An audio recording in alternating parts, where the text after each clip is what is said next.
Okay, I realize I didn't give you a whole lot of time, but let me go over some material here. Um, Starting with a review.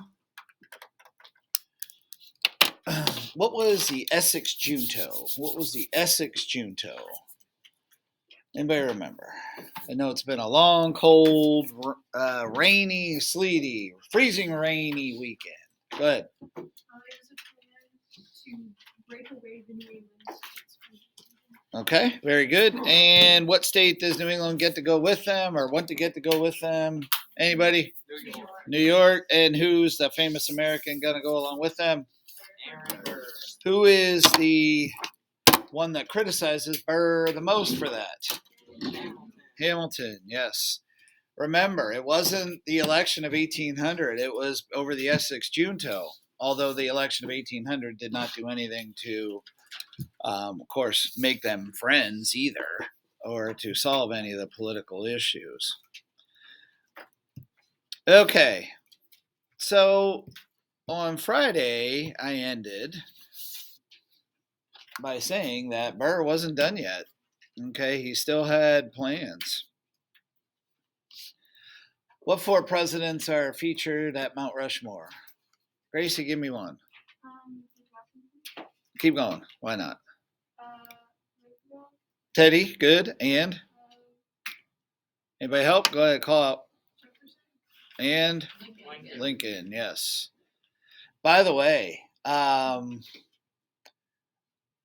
Chief Crazy Horse, I did a little bit of research over the weekend. Chief Crazy Horse, they actually started making in 1949. And they're lucky if it's going to be finished in 2049. Okay. So I thought that was interesting. 1949, that was in the 70s, but it was before that. Okay. And don't forget, while all this was going on, Burr was still the vice president of the United States. Let's just take a minute and read through this. Bryson, please.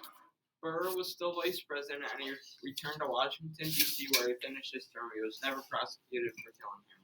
And there was a technicality. He could have been on trial, but he actually never was. Okay.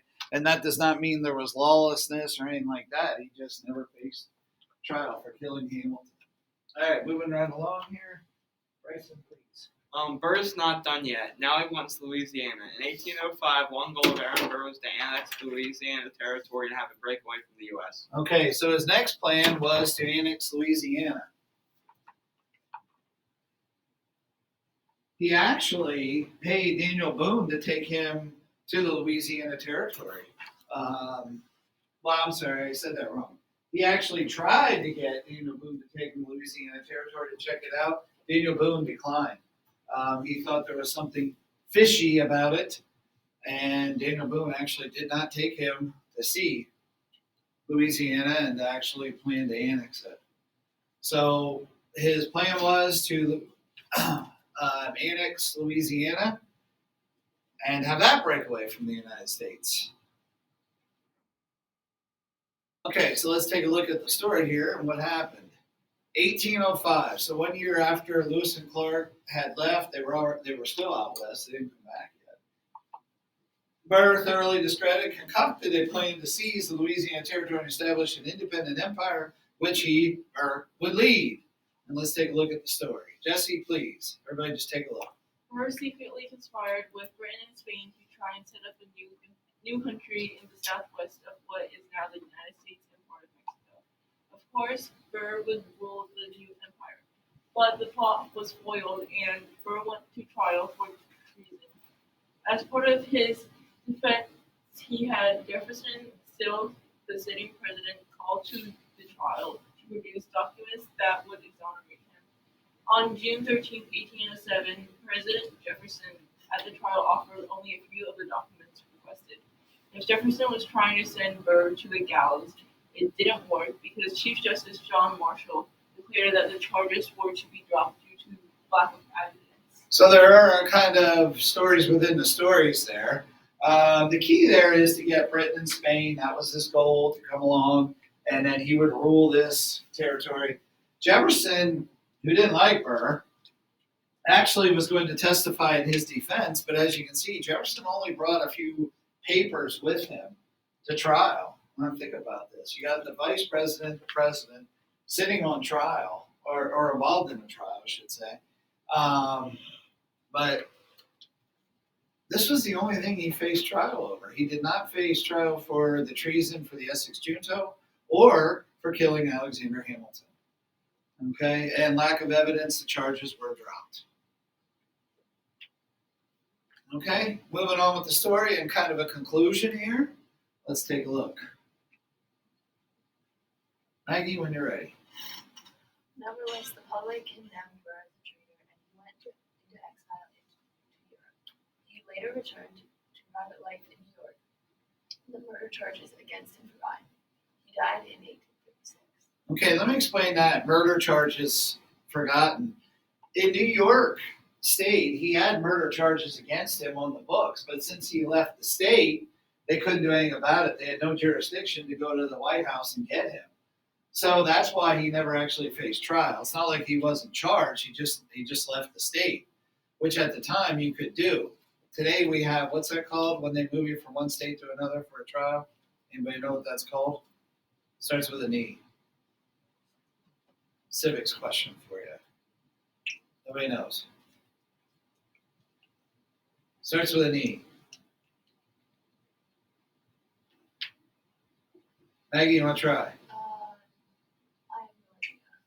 I saw your hand moving, that's why. Go ahead, Grace. You're close. It's called extradition. Extradition. When you're moved from one state to another to face trial, and also you can be moved from one country to another if the countries can cooperate with each other. It's called extradition. So he could have been taken back to New York. When he went back to New York, though, everybody pretty much forgot it, and he died actually very wealthy but very peacefully in 1836. And that's the story of Aaron the Cold. Okay, what's that? Anybody know what that's called? Go ahead, call out. Skull and crossbones. Well, yeah, scroll and crossbones. It's actually called, there actually is a name for it. Evelyn, you're doing it. I was just gonna say pirates. Now that that's It called does that, have to do with pirates, yeah. Maggie, do you know? I feel like I do, but I can't remember. Jolly something. Yeah, that's actually called a Jolly Roger. And yes, it symbolizes pirates.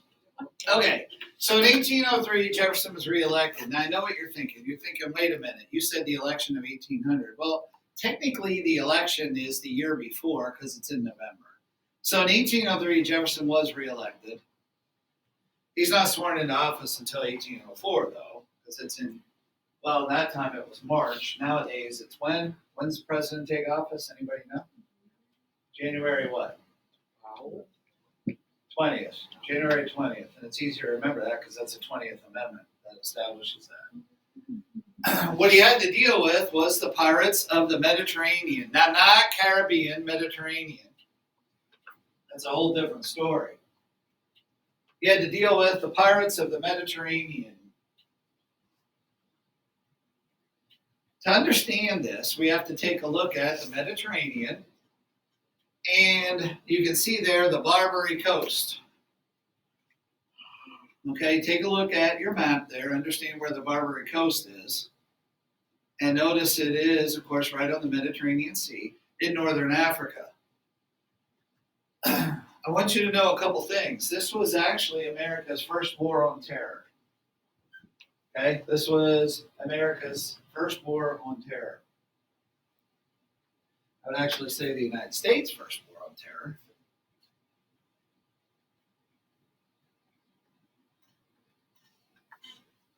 The Barbary Coast. The Barbary pirates were carrying out raids all over the Barbary Coast. As you can see, one of the United States ships called the USS Philadelphia was captured and burned.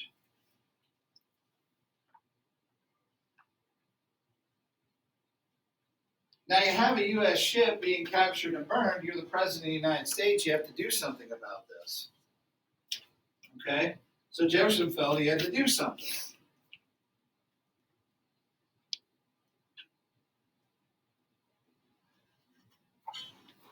A key point here is, sure, I understand USS Philadelphia, but I also want you to understand where this happened. Where did it happen? Good. Africa. It is Africa. Keep going. Country of Libya today. Keep going. Got my other people at. Help them out, Bryson. The Barbary Coast. Keep going. We already said that. Mediterranean Sea. Not wrong as well. More specific. Look at the other dot. Maybe that will help. Tunisia. Okay, look at the other dot with it looks like it has an asterisk on it. Good. Tripoli. Yes, I want you to know that. This actually happened on the coast of Tripoli. You want to get more specific? Let me get more specific with you. The shores of Tripoli. The shores of Tripoli.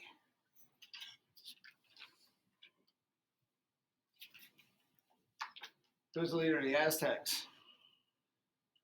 I know, completely. It has nothing to do with us. Who's the leader of the Aztecs? Starts with an M. Moctezuma. Usually spelled with a C. Moctezuma. Have you ever heard these words? From the halls of Montezuma to the shores of Tripoli. Does anybody know what that's from by any chance? Go ahead. The Marines hymn. Yeah, the Marine hymn. See where we're going with this? The United States Marines. Okay, so the Barbary Wars, a couple of facts. Barbary states are in North Africa, home to pirates, proud for seafaring nations, of course, including the United States. The big catch here is it really hampered world trade. It really hampered world trade. Again, I just don't like that word, trade. Whenever you see that, you think of like, I don't know, what do you trade? A cell phone for a piece of gum. Boy, that'd be a heck of a trade, wouldn't it? Got your attention, though. A jar of jam for those sneakers. How's that? 2 jars of jam. Deal. No? Well, it is a deal. Well, I don't want your sneakers. You can have them. That's okay. Depends what kind. I got you. I get you. Okay, but the bottom line is this impacts world finance. I like the word finance, buying and selling, and the world. Even a better word would be world economy. It really impacted the world economy, including the United States. So Jefferson decides he has to do something about it. Now, by going over there, you could kind of make an argument that he is violating whose policy from before? George Washington. Washington and even Adams. Yeah, even though Adams is the father of the Navy. Yeah, maybe. Now, Jefferson knew that to be realistic, you have to go and take care of problems before they appear on your shores. Okay. Washington said you can't get involved in foreign affairs, but he said don't make a practice of it and don't do it for long periods of time. So there's something to be said for that, too. All right. So the U.S. fought back with force. Both the Navy and the Marines won big battles. Remember, the Marine Corps is created out of the Navy, including the most famous at Tripoli in 1805.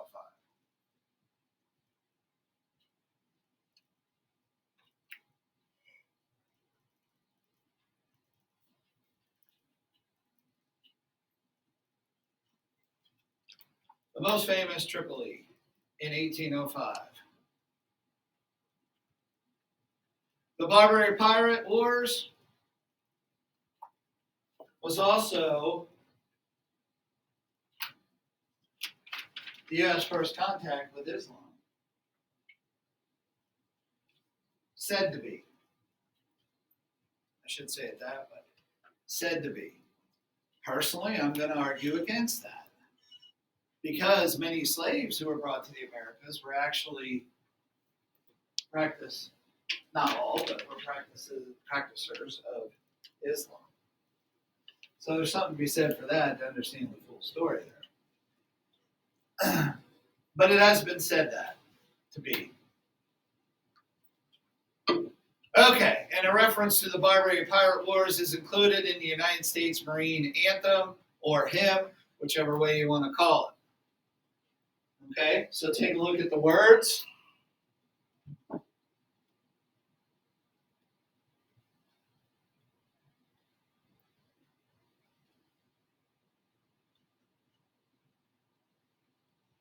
You ready, Georgia?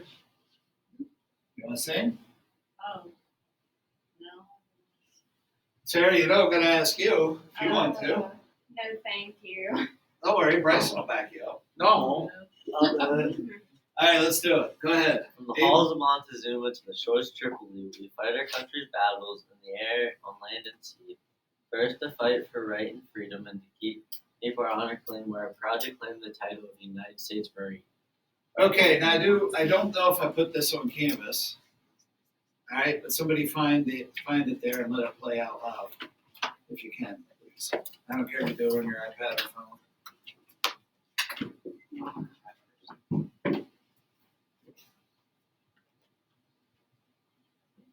I don't know if I did put it on there for today. I guess I didn't. All right, somebody just YouTube it or Google it.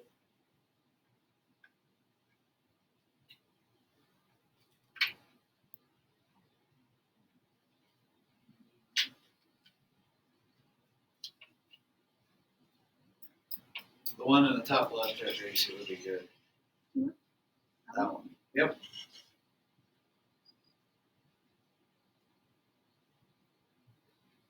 Blast it.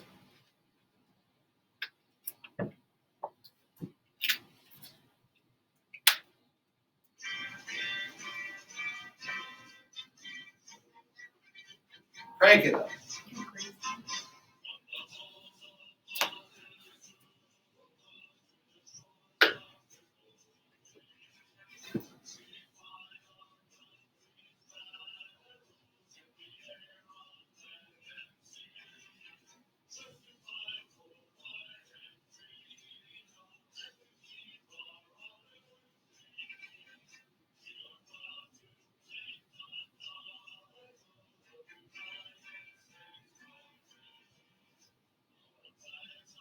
Now, of course, that's the second verse, but I think we get the idea. Go back to the beginning one more time. Let's hear it one more time.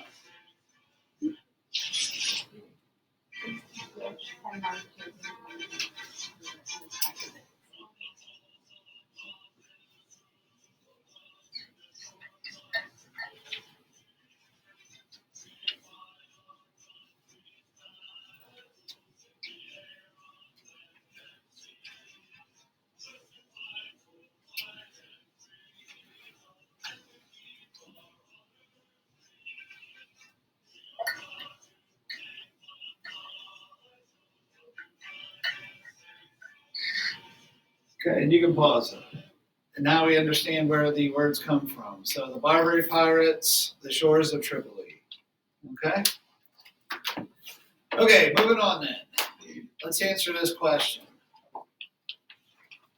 Now notice the question's asking economic system. It's not asking you what type of government we have, although we could understand they do go hand in hand. Can anybody answer this? What's our economy called? Evelyn. Capitalism, yes. Get that. We are capitalists.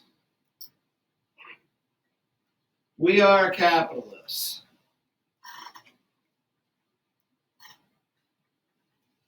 How does our government regulate businesses then today? See, in capitalism, you're allowed to own your business, but the government regulates it.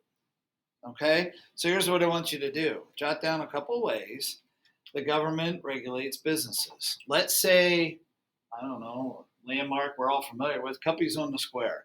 What are some government regulations there? Just jot them right down in your notes there, and then I want you to turn to the person beside you.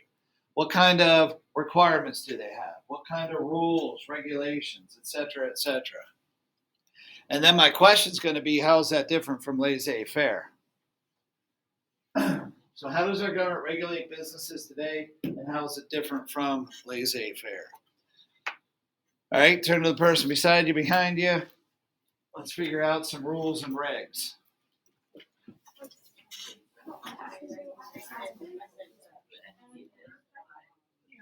Yeah.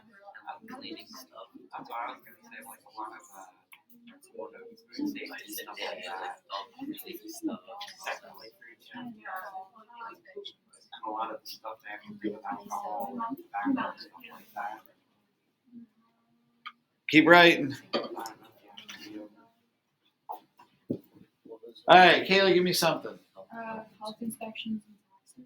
Okay, health inspection and what? Taxes. Taxes, yeah, definitely part of owning a business. What would be some health requirements? What would be some health requirements? Go ahead. You have to make sure everything's clean and that all the food and stuff is Okay, cleanliness, food expiration policies, yes. Food handling policies, yes. Bryson, you had some things up here. like special requirements for selling tobacco and alcohol. Yes, certainly that is regulated.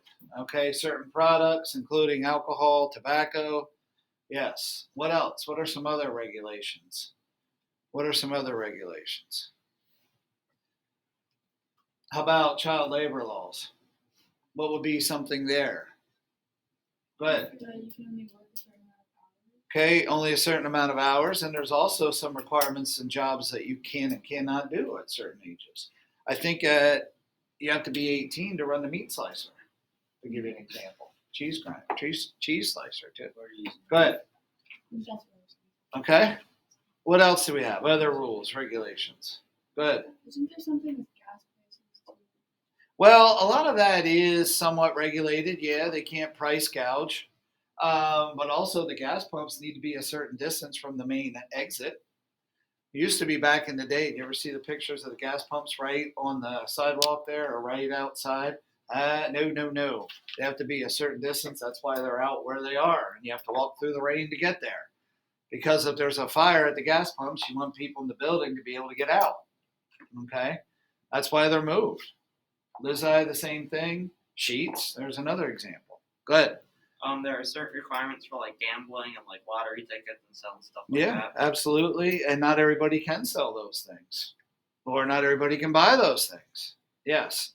So all those are government regulations. Now, how's that different from laissez-faire?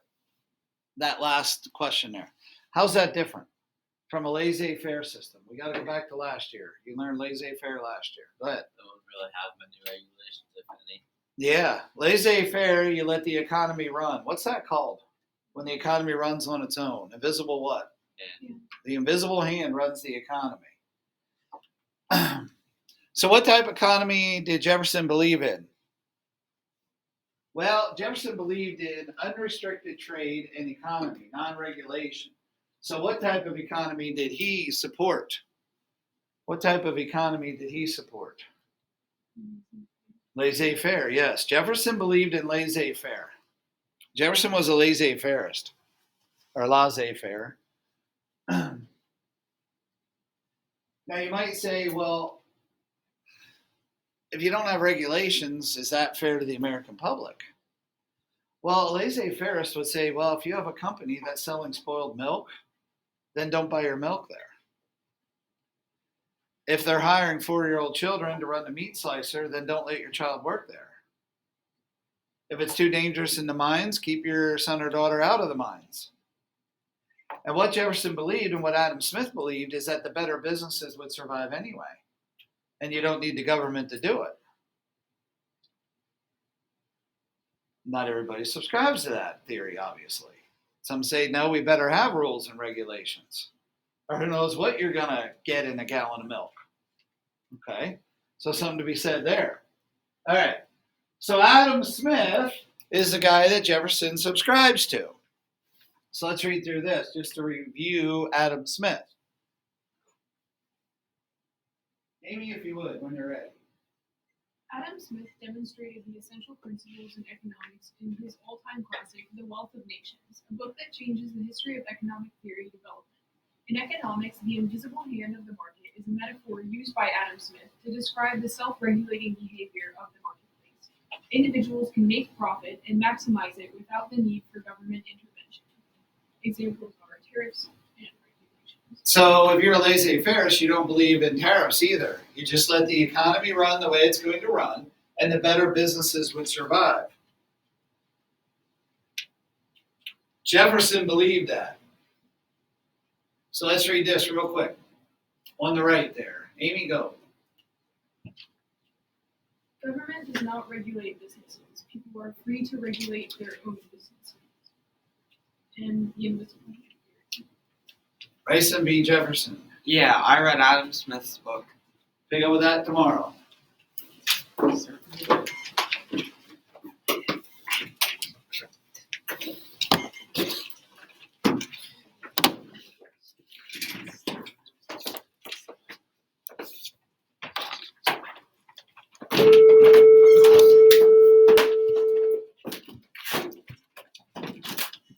Thank you.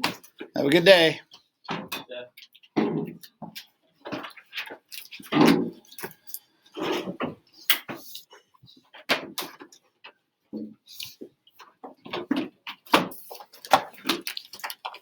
May I have your attention, please? Miss